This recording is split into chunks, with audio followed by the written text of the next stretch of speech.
Ben, I noticed the assembly line has completely stopped. What's going on? It looks like there's a problem with the soldering machine. The temperature sensor is malfunctioning, and the PCB boards are getting burned. That's a serious issue. Have you tried any immediate troubleshooting? Yes, I ran a quick diagnostic test, and it seems the sensor calibration is off.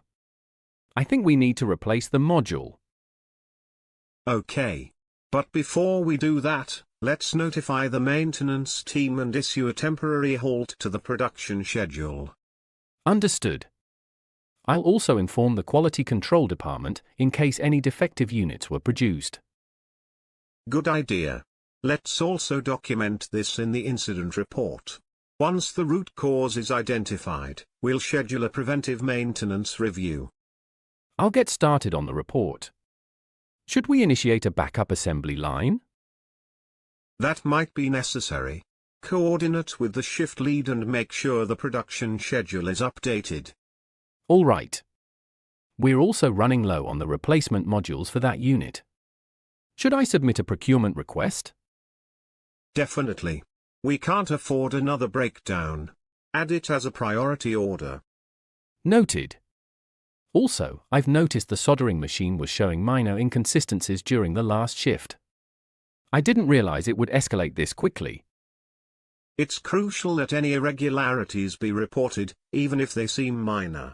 This could be a symptom of larger issues we miss. Understood. I'll make sure we add that in the incident report too. Good. Also, check if the sensor calibration logs from the past week show any trends. That's a good point. I'll compare them against the operational data and escalate to engineering if needed. Once the issue is fixed, let's run a test batch and have quality control review it thoroughly before full production resumes. Absolutely. I'll stay on top of it. Thanks, Ben. Let's learn from this one. We need better alert systems to catch this type of problem earlier. Agreed. Maybe we can recommend a system upgrade during the monthly review. Sounds like a plan.